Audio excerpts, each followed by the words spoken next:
महाराष्ट्रामध्ये अनेक grazing community आहेत. त्यामधली एक कम्युनिटी म्हणजेच धनगर कम्युनिटी. अजूनही त्यांना आपल्या जनावरांसह भटकंती करावी लागते चारा पाण्यासाठी.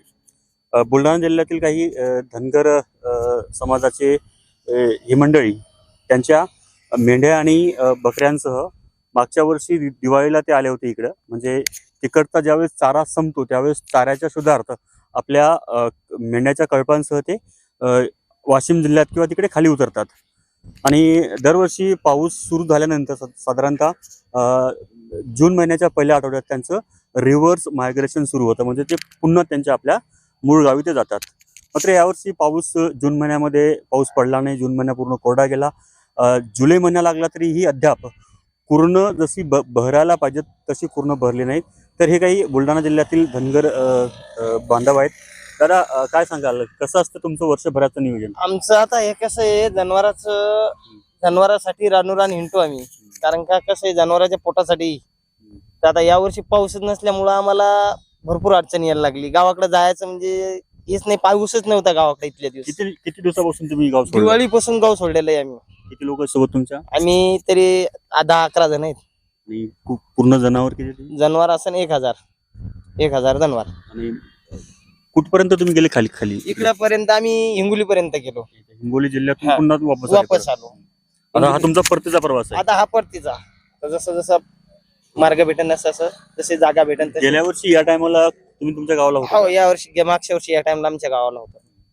मग आता राहण्याचं नियोजन कसं असतं? आता हे काहीच नाही. आता जिथं समजा खाली जागा आहे तिथं बसायचं, 2 रात मुक्काम करायचा. तसेच चालले मार्गाने. काय अडचणी येतात तुम्हाला? भरपूर अडचणी येतात. म्हणजे कारण कसं आहे, आता इथं बसल्याच्या नंतर आता हे शेत दुसऱ्याच असतात. एखादा येऊन आम्हाला तकलीफ देतात, बोलतात, शिव्या करतात, गाडी देतात. कारण का या जनावरांच्यानं आम्हाला लईच लोकांची अडचण सहन करावी लागते. चारा असतो का उपलब्ध? कशाचा चारा? कधी भरपूर चारा भेटते, कधी काही भेटत नाही. कधी पाणी भेटते तर कधी पाणी नाही. आता 2 दिवस झाले जनावरला इथं पाणी नाही. हाताने शेणून पाणी पाजायलो आम्ही. उन्हाळ्यामध्ये तुम्ही रावटी देखील करता ना शेतामध्ये? नाही, रावटी म्हणजे आमची आता कसं आहे, उन्हाळ्याची रावटी नाही करू शकत आम्ही. फक्त शेतात बसवतो. त्यालाच रावटी म्हणतात. शेतात बसवू शकतो. त्यांचं जे काही मलमूत्र असतं मेंढ्याचं, खत वगैरे, त्यातून काही मिळकत देखील होत असेल? हा, शेतीला होते ना. त्याचं कसं असतं बरं? त्याचं कारण की आम्हाला धान्य देतात लोक.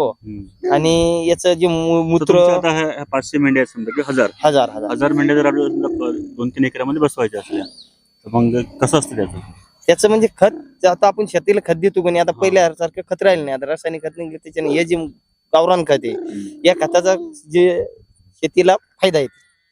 म्हणजे त्यामुळे मोबदल्यात तुम्ही धान्य वगैरे घेता? हा, धान्य कोणी 10 किलो, कोणी 20 किलो, जसं भेटलं असं त्याच्यावर.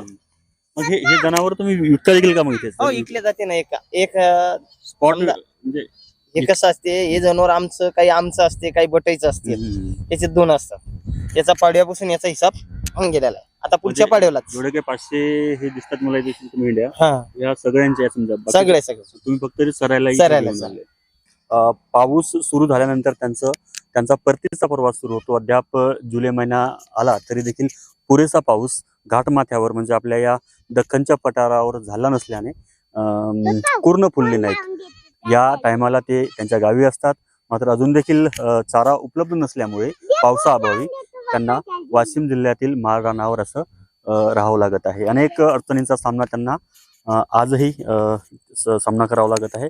मात्र आलेल्या परिस्थितीला तोंड देऊन स्वतः तेही जगत आहेत आणि आपल्या हजारो मेंढ्या आणि शेळ्यांच्या कळपणा ते जगवत आहेत.